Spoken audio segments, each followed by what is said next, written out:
Ukata ile mambo mengine yote, lakini mkiona iko na katano fresh. Mwangalia hapo, mniruhusu nipatie mheshimiwa naibu wangu wa gavana, Mheshimiwa Daniel Chebno, pia atoe rambirambi.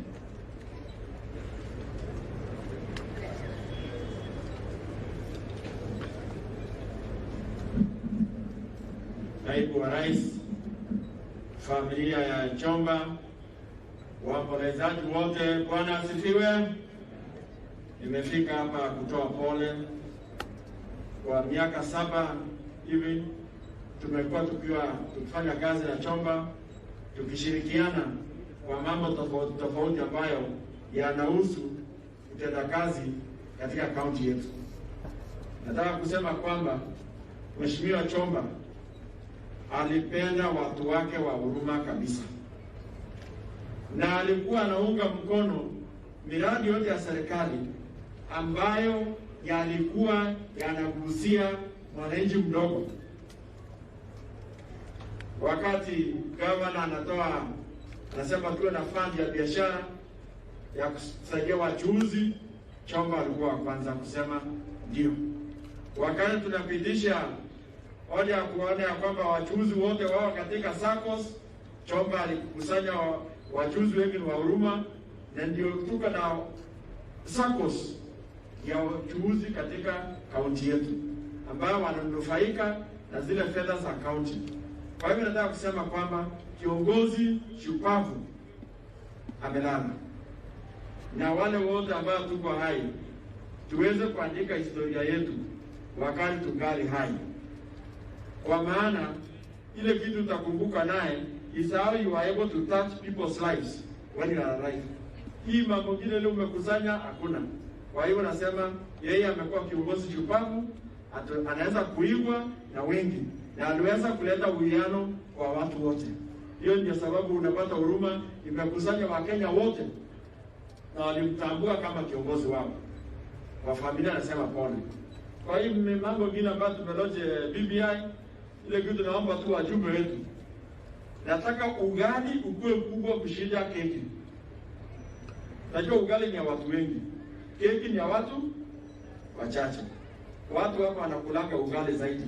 Kwa hivyo sehemu ya ugali hiyo kitu iwe nini kubwa, ili watu wafurahi, isiwe tu ya watu wachache.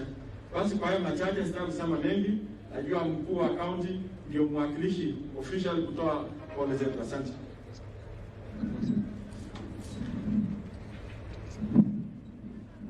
Asante sana DP. As Your Excellency, yangu yatakuwa machache.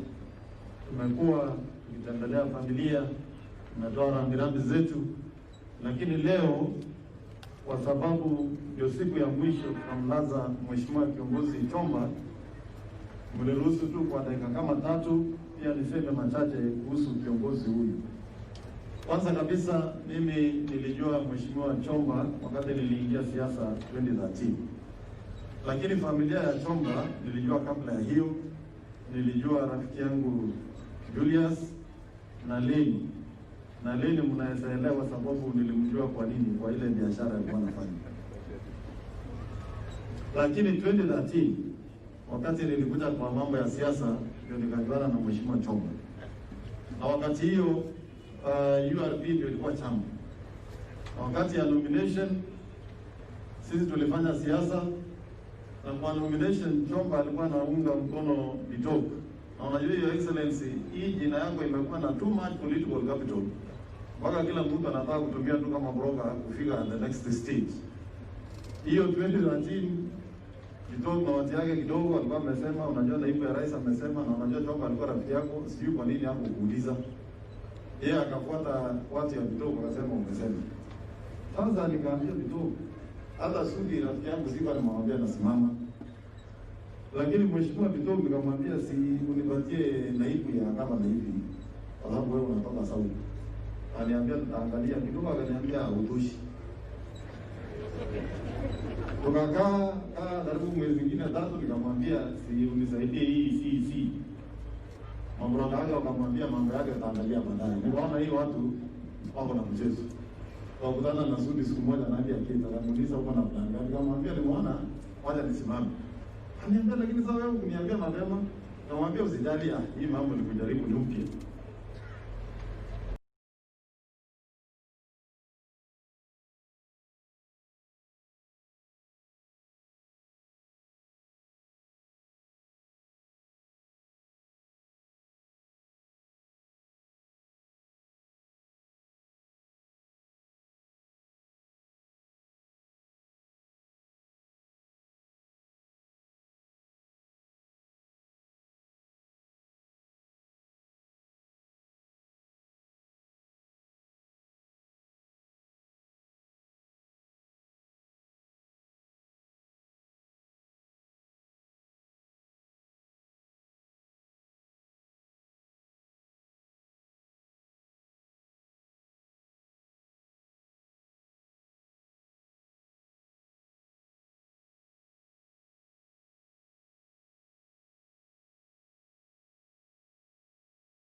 Sana kwa serikali yako sitakuunga mkono.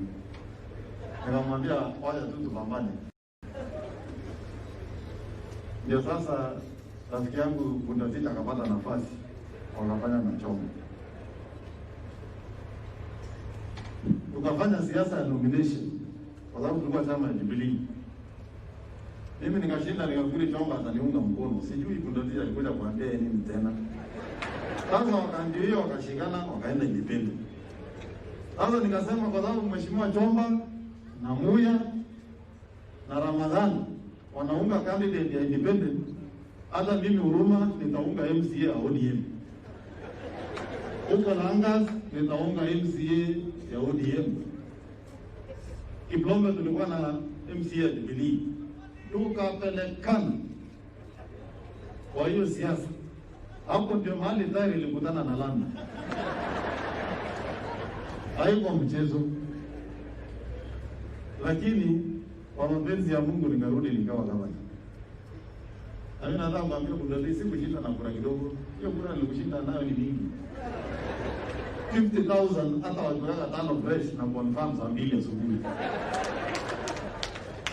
Lakini pia kwa ukarimu wako tulikuja tukasikizana, tukamaliza maneno ya siasa, tukasema tufanye kazi. Ile kitu mimi nawafurahi na niko na maswali vile watu wanasema ingawaje hatuwezi kuuliza Mungu maswali, nilikuwa nasema mimi kwa nini sasa ile tumekubaliana na Chomba mambo mingi ndio mambo inaenda kufanyika Chomba akaondoka.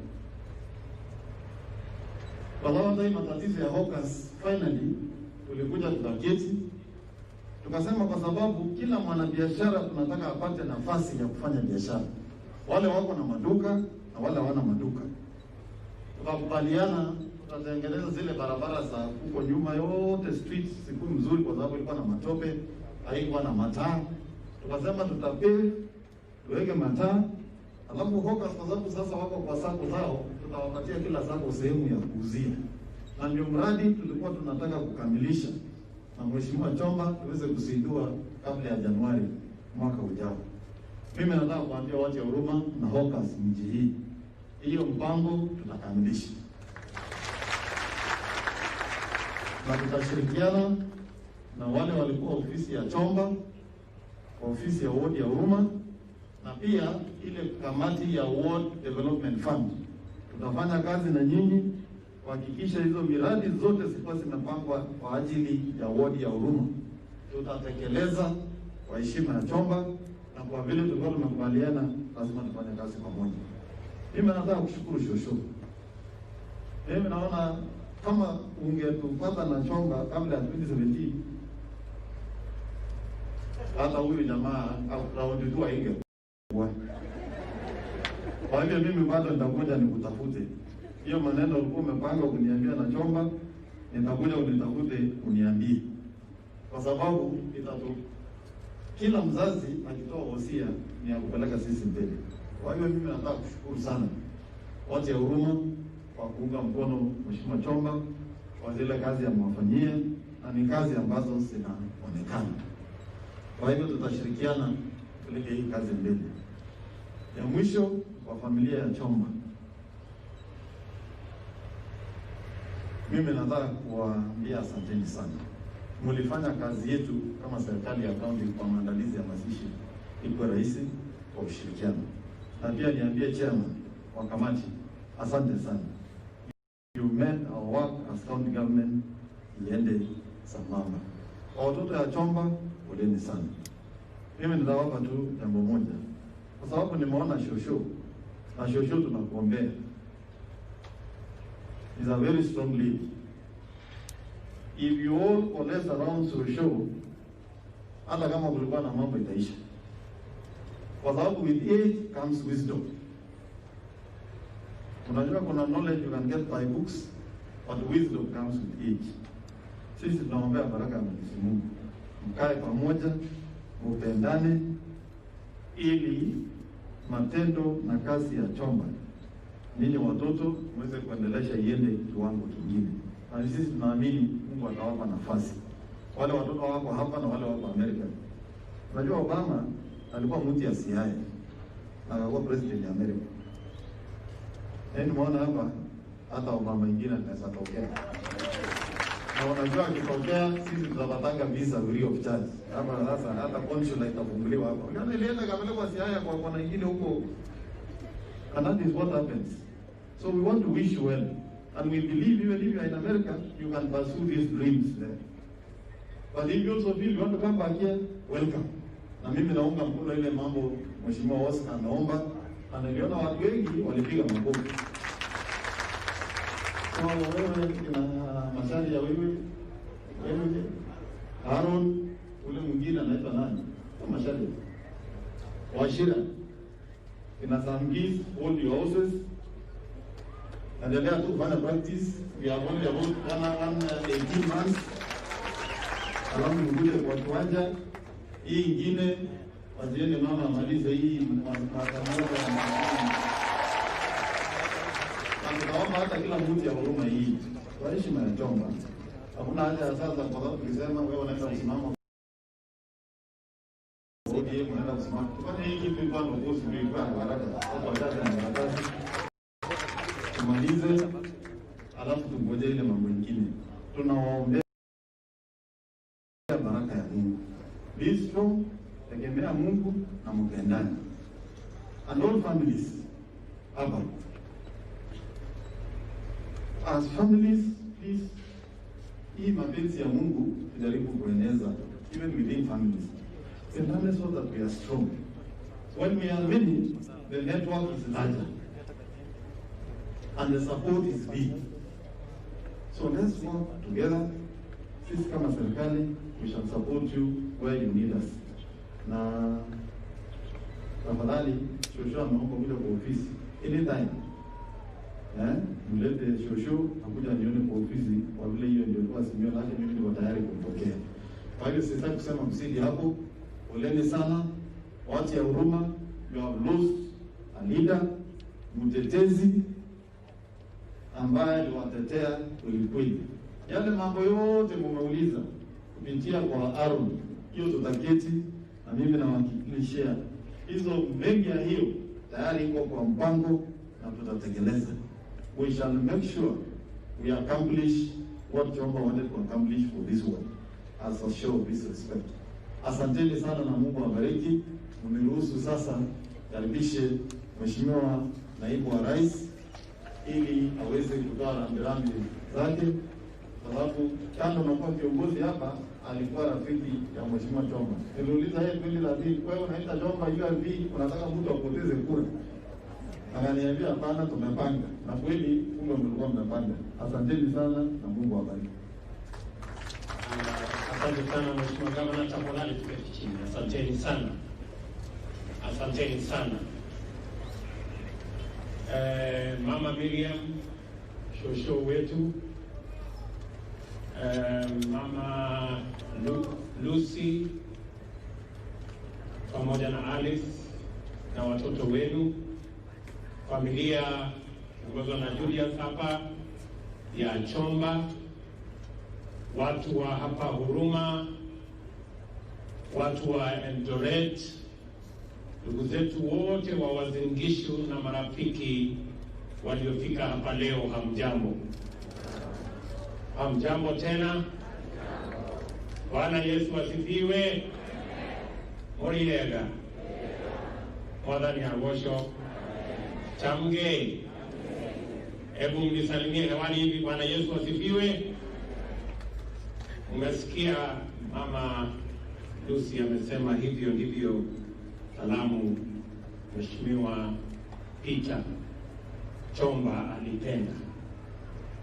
Mimi nimefika hapa katika sherehe hii ya mwisho wa rafiki na kiongozi wa sehemu hii yetu, hasa sehemu ya Huruma, ndugu yangu Peter Kiiru Chomba. Na nimefika hapa kwa niaba ya familia yangu, mke wangu Rachel na watoto, nilete rambirambi zetu kwa Alice na Lucy na watoto wenu na jamii nzima ya Chomba, tukisema pole sana, hasa the youngsters here, Wellington, Joe, Angel, Prince and Wihaki, tukisema pole sana. Poleni kwa kumpoteza baba, poleni ndugu zake kwa kumpoteza ndugu, na pole kwa jamii nzima kwa kupoteza mmoja wenu, na kwa watu wa Huruma na sisi wote watu wa Uasin Gishu.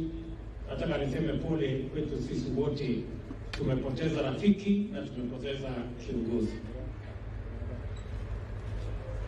Nataka niwashukuru sana wale wote waliosaidia familia katika shida hii ilitupata.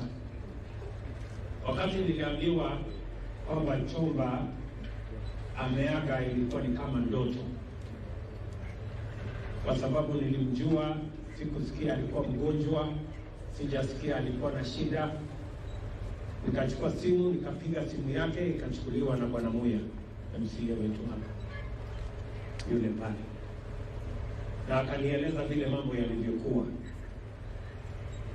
Na nilimweleza wakati huo ya kwamba tutatembea pamoja safari hii, na nitajaribu kwa njia zote niweze kufika hapa katika safari hii yake ya mwisho, kwa sababu huyu bwana alikuwa rafiki na kiongozi ambaye sio wa kawaida. Nasema sio wa kawaida kwa sababu sote tulimjua Chomba, na tulimjua akiwa ni mtu mwenye msimamo. He is a man who believed in what he said, and he said what he believed in. He meant what he said, and he said what he meant. It was never different. For Chomba to respect you, you had to earn his respect. Haungemshurutisha akuheshimu. He always stood his ground. Na ningependa kusema katika sherehe hii ya huyu kiongozi tukimsindikiza, wakati tulisema tunaondoa siasa ya ukabila na chuki. Chomba was at the forefront. He was among the first daring people to say we must unite. And I must give up to him as a leader. That he walked to me and said,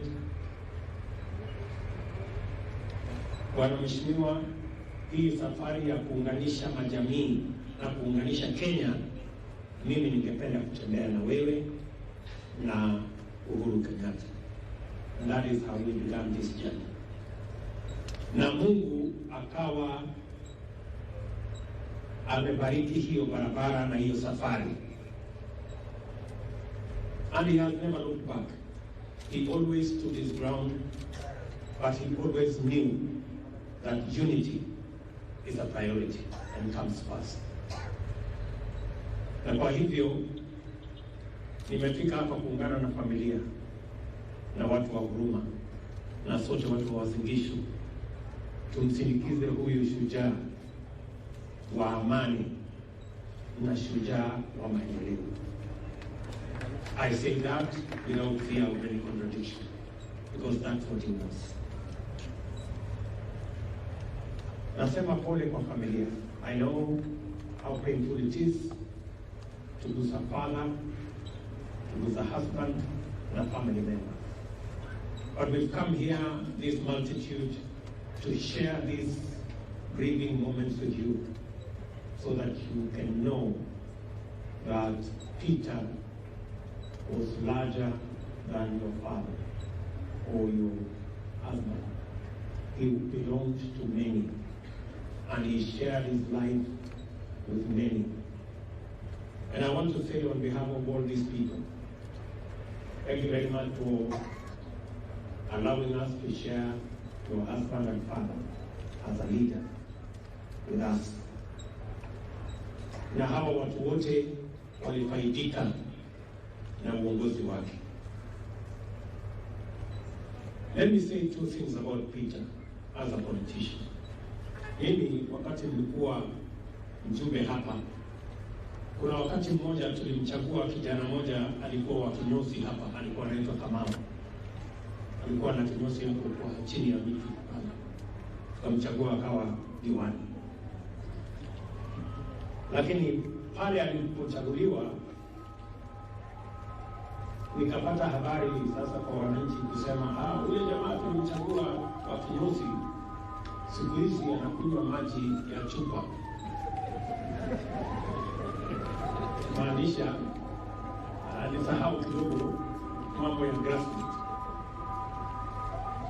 I want to say Peter was different. He was always a grassroots leader. He always knew what his constituents wanted and was close to them. Hiyo ni moja. Huyu Peter also understood wale watu walimchagua. Na unajua wanasiasa wengi wakifika mahali wanasahau. But I want to say Peter stood out.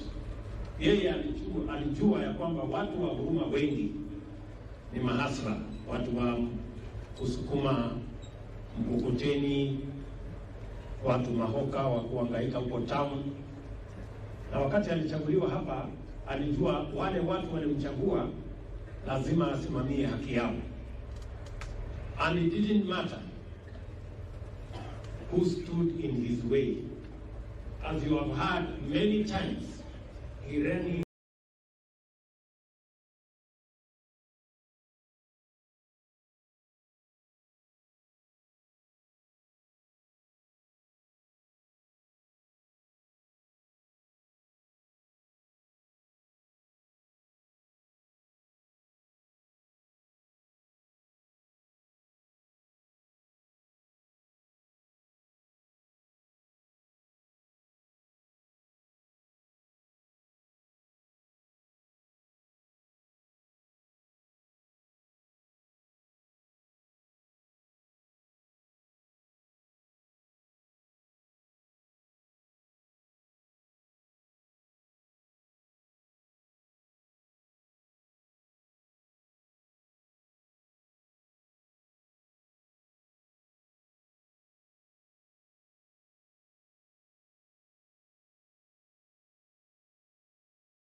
Yeye ni MCA na bibi yake pia ni MCA. Nikauliza iliendaje, ilikuwaje hii? Mwingine nikaambiwa yeye na mama wanatoka kwa nyumba wanaenda bunge pamoja. Nikaona kuna mwanaume hapa anajua kujipanga. Wakati watu walikuwa wamezubaa, kumbe akapitisha mama hapa, tukamunominate akakuwa MCA pia. Na mnaona sasa huyo mama tayari yako na sifa. Mmesikia alikuwa anapitisha mswada huko bunge. Sasa hata katika hali hii mnaona pia mambo imepangwa tu namna hiyo. Sijui alikuwa amejua, sijui ilikuwa namna gani, lakini kama kuna mtu ambaye kutoka familia ambaye ingesemekana ashike mahali ya huyu mungwana, si tayari kuna mtu ambaye yako na experience ya mambo ya bunge huko. So we will not be looking from far. Na mimi naomba hawa watu wa Uasin Gishu saa zingine tuwe wangwana kidogo. Kushindana ni mzuri, lakini ikifika mambo kama haya we can as well be gentlemen. Nataka niulize wanaume, nasikia wanaume ni wengi hapa, nyinyi wanaume tulizeni boli kidogo. Hii mwaka moja na nusu hii, wacha mama huyu aweze kukamilisha hiyo kazi, alafu tutashindana, hakuna shida. Si namna hiyo? Hata mama naye akipata hiyo nafasi ataenda kujipanga. Akikaa namna hii, wanaume watakuja wapite na kiti. So tutapanga namna hiyo. So we want to say that with all humility, sisi ni watu tunaoamini mambo ya demokrasia, but we also want to be sensitive to situations like this and see how we can move together. Mimi nimeshukuru sana. Naona ya kwamba sisi wote tukiwa watu wa kaunti hii ni watu ambao tunaamini demokrasia, na ni watu ambao tunaamini katika vile Wakenya wanaweza kuishi pamoja. Kama watu wa kaunti ya Uasin Gishu, we must continue to be the example of how Kenyans live together.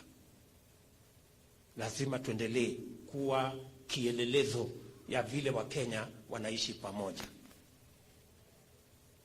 Na huyu Chomba is a champion of that philosophy. Nakumbuka hata hapa 2017 tulikuwa tumeamua ya kwamba kwa sababu ule Okwara, kama alikuwa anaitwa Okwara, alikuwa ameshinda tikiti ya Jubilee, tukasema sisi wote tumuunge mkono na huyu Chomba, tukakubaliana. Lakini wengine wakatukaranga hapo, sitaki kusema ni kina nani. Wakasema hapana, wacha Okwara ngoje, wacha tupatie mama kwanza. Mama mimi na Chomba tukashindwa hiyo kiti ya mjumbe. Tulipigia akazama. Sasa tuko na mjumbe mama ambaye tunamsupport, kwa sababu kila kiongozi ambaye amechaguliwa, hakuna kiongozi anachaguliwa kwa bahati mbaya. Kila kiongozi ambaye anachaguliwa ni kwa sababu ya mapenzi ya Mungu na uamuzi wa wananchi. Si namna hiyo? Na wakati Julius aliongea hapa, alinikumbusha wakati nilikuwa nasoma hapa Wareng, nilikuwa form 3 1983. I think you were a candidate. Sasa kulikuwa na siasa hapo, kwa sababu hiyo Wareng iko south huko. Kakuwa na siasa hapo, iko mtu anaitwa Chomba hapa na piga kelele kabisa, loudspeaker imejaa kila mahali. So siku hiyo nilikuwa form 3 na sikukuwa na ID na sikukuwa na na kura, lakini kukakuja na watu hapo wakasema haya, wapi watu ambaye wako hapa? Tukaenda hapo, tulikuwa wanafunzi, lakini siku hiyo ilikuwa Saturday. Tukakaa hapo, tukapiga makofi kidogo.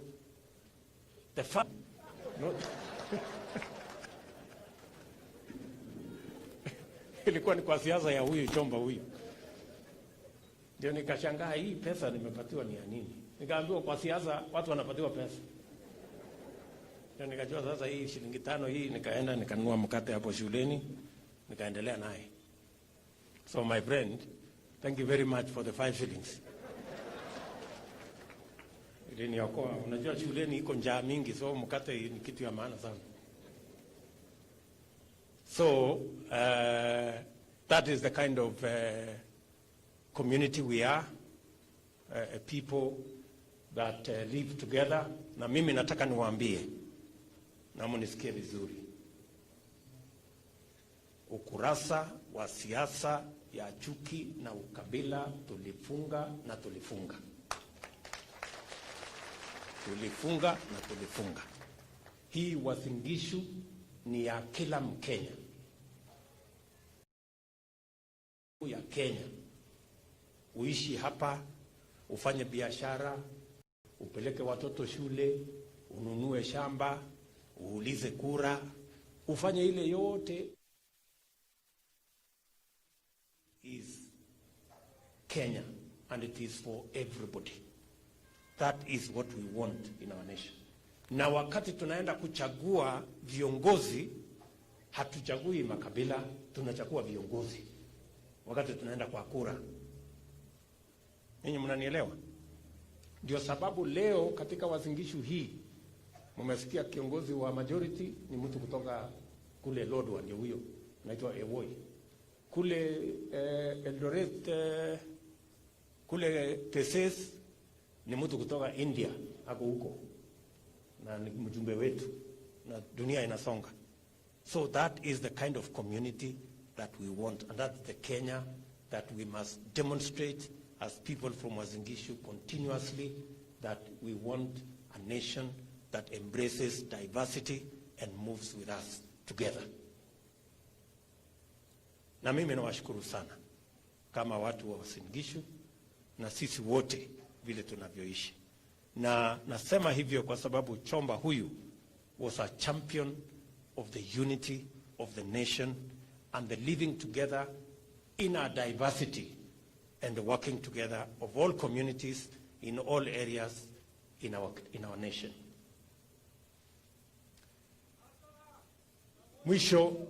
Mwisho huyo asala relax kidogo. Mwisho mimi nataka niwaulize kwa sababu leo imetangazwa ya kwamba sasa tuko na yale mambo ambayo ya katiba, mjadala ambao ni wa katiba katika taifa letu la Kenya.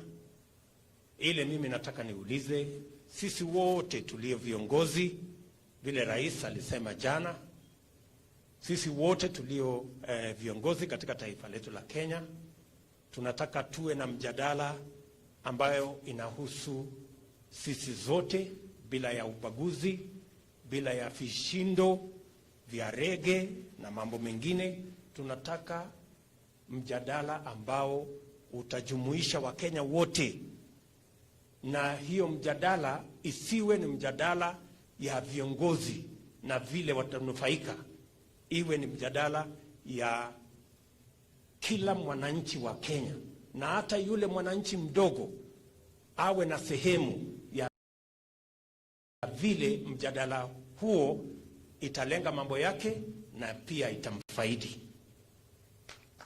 That is what I want to say. Na vile vile ningependa kuuliza sisi wote tena tuhakikishe ya kwamba katika safari hii ambayo tunaenda kama Wakenya,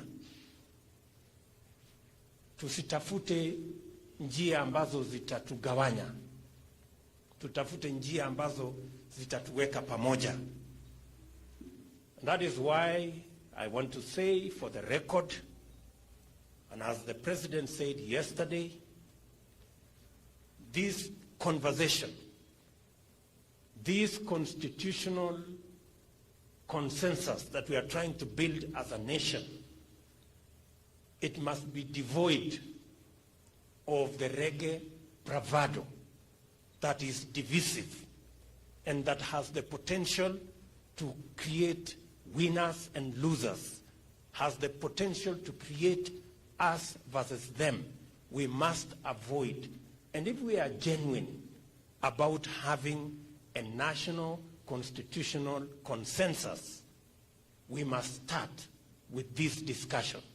It must be devoid of bravado, it must be devoid of division, and it must not create an us versus them, winners and losers. Let us start there. Sijui kama tunaelewana. We want to start there.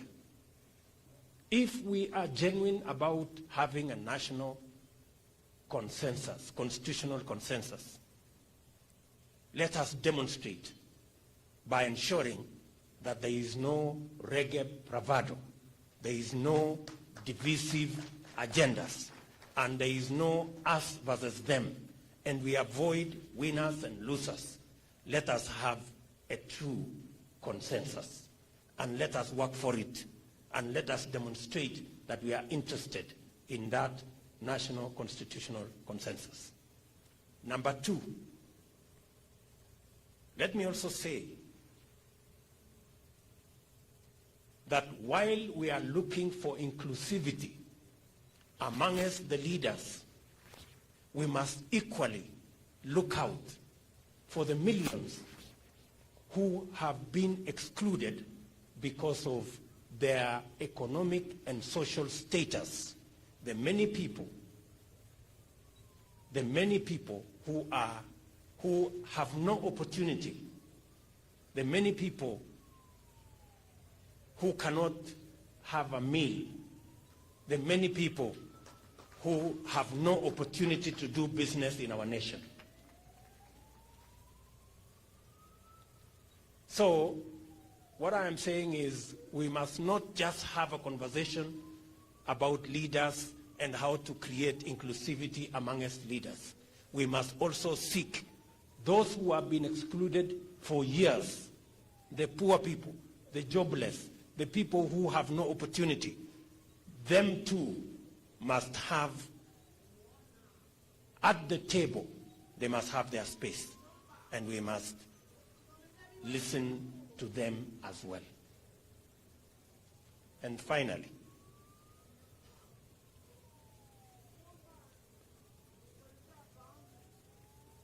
mimi mumesikia hapa, nimesikia vile ndugu yangu Rama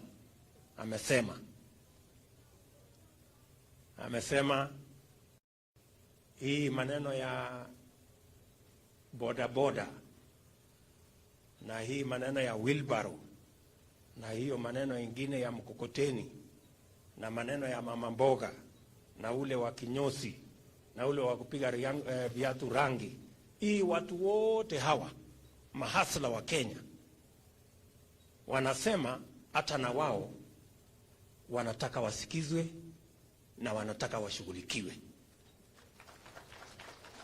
Ndivyo amesema huyu bwana MCA wetu wa hapa, na sio hapa peke yake, wanasema Kenya mzima. Na mimi nataka niwaulize viongozi, kwa sababu viongozi wengi saa hizi wamechanganyikiwa, wanahangaika na wheelbarrow na wanahangaishwa na mkokoteni na bodaboda. Kila mjadala Kenya leo ni kuhusu mkokoteni, wheelbarrow, bodaboda, na ati imesemekana na William Ruto. Na kuna wenye wanajaribu kunishurutisha. Mimi nataka niwaambie, tafuteni mwingine wa kushurutisha.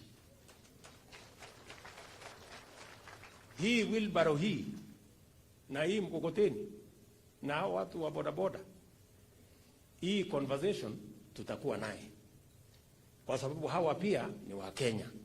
Saa ile tunaongea mambo ya prime minister, lazima tuongee mambo ya bodaboda. Ni the same. Kazi ni kazi, wera ni wera, hustle ni hustle. Ama mnasemaje? Si kazi ni kazi. So Unajua, nimeona magavana sijui nani viongozi wanaongea, wanasema huyu deputy president mbona sasa anaongea mambo ya watu wadogo, mbona anaongea mambo ya bodaboda, mbona anaongea mambo ya wheelbarrow. Na hawa viongozi hawa ambao wanasema ati wako na shida na wheelbarrow, wao hawana shida kutoa shilingi 50 ama 100 kupatiana handout ndio wachaguliwe. Sasa wewe my friend, wewe unatoa 50 bob ama 100 shillings unapatia Mkenya, na hata humpatii kwa heshima, unawatupia, wananyang'anyana, wengine wanaumia, alafu wewe uchaguliwe. Alafu mtu akipatiwa wheelbarrow ama pikipiki unasema uko na shida. Kichwa yako inafanya kazi kweli?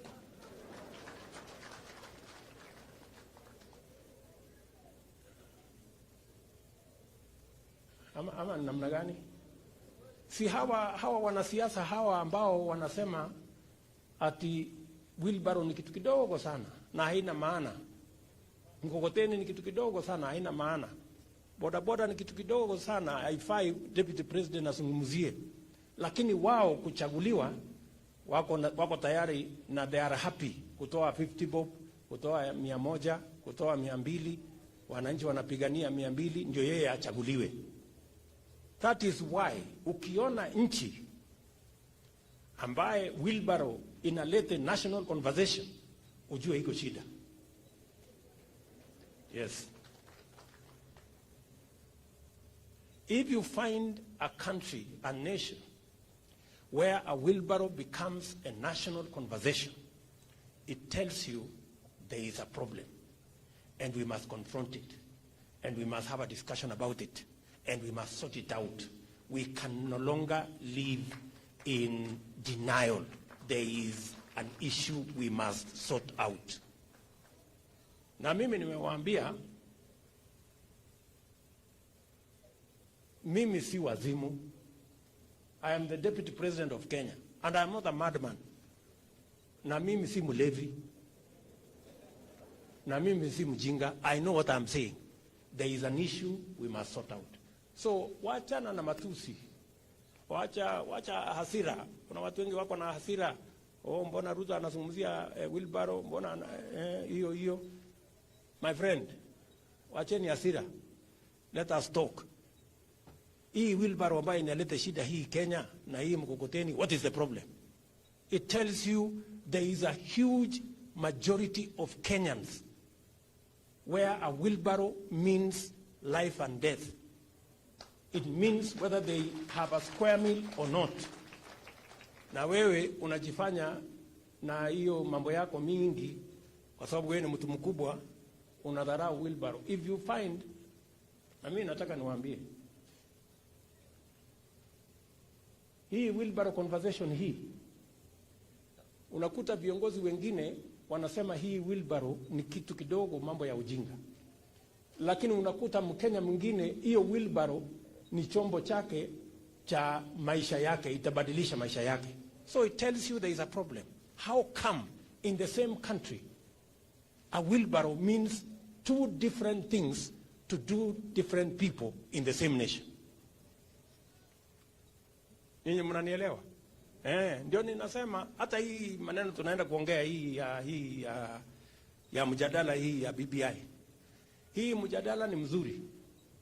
Tutaongea mambo ya viongozi, tutaongea mambo ya mamlaka, tutaongea hiyo mambo ya wakubwa, lakini tutaanza kwanza na haya mambo ya mwananchi wa kawaida. Hii mambo ya mwananchi wa kawaida. Kwa sababu tukisort out mambo ya mkokoteni na yule wa bodaboda na tusort out mtu ya wheelbarrow, hawa wengine wako na uwezo watajipanga na Kenya itaenda mbele. Ama mnasemaje watu wa Huruma? Tunatembea pamoja namna hiyo? Tunaelewana? Yes. Na tutakuwa na hii conversation. So let's just have a decent conversation devoid of threats, blackmail. Tuongee. Kenya ni yetu sisi wote. Na tunataka tuendelee pamoja. Na tuko tayari. Mheshimiwa Uhuru Kenyatta kama rais wetu, Mimi kama deputy president, sisi wote ni watu wa kuamini demokrasia, and we want to give Kenyans an equal chance, and we want to listen to everybody. So I want to ask all leaders, let us avoid unnecessary divisive talk. Let us be open-minded. Let's have a conversation.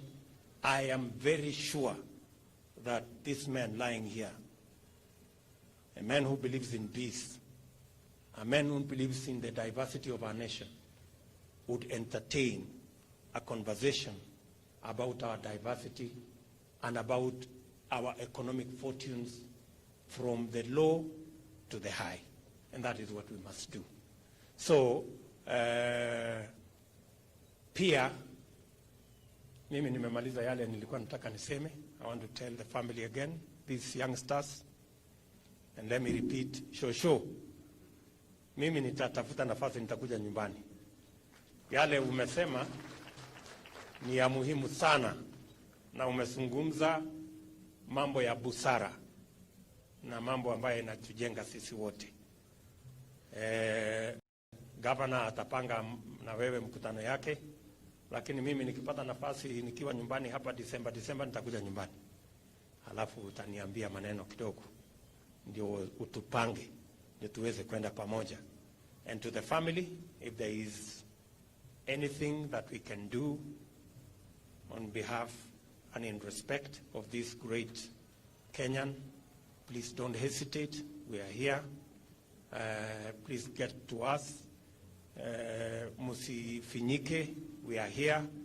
We are members of your extended family by virtue of this man being a leader with us, and we will be happy to help in whatever way.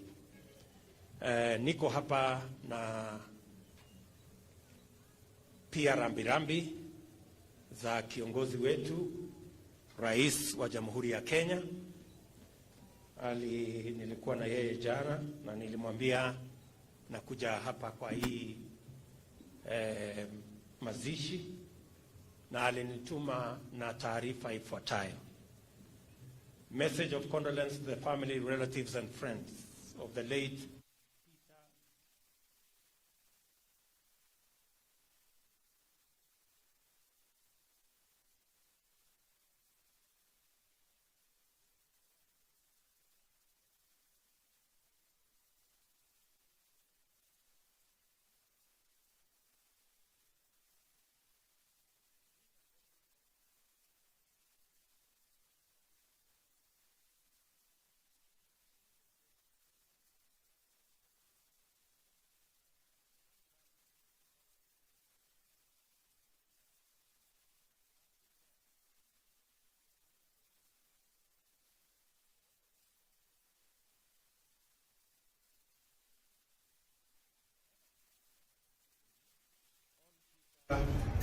Chomba expressed the spirit of a Kenyan who was not only always ready to serve, but also stood firm for the values and the principles he believed in.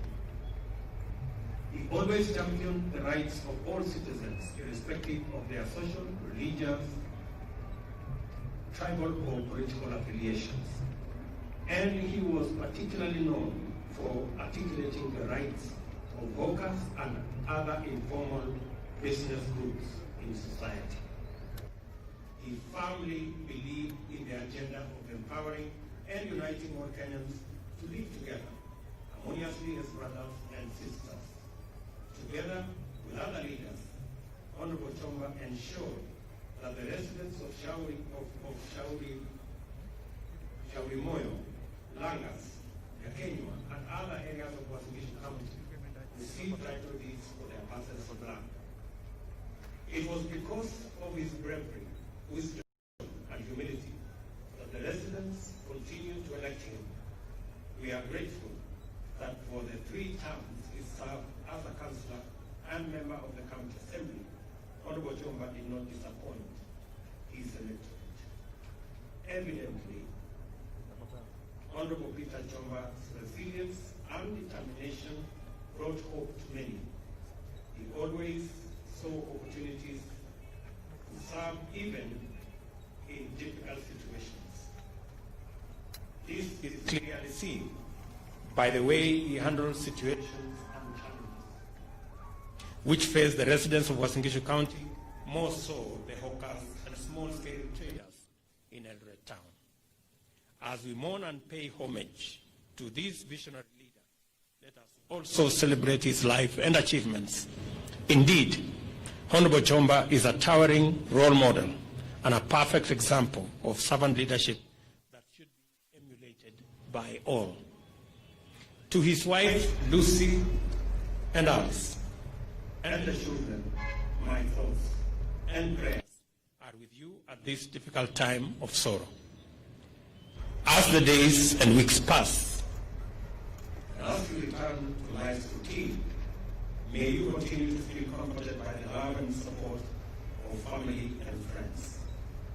During this morning, I pray that your hearts will be filled with wonderful memories of the joyful times you shared with Peter.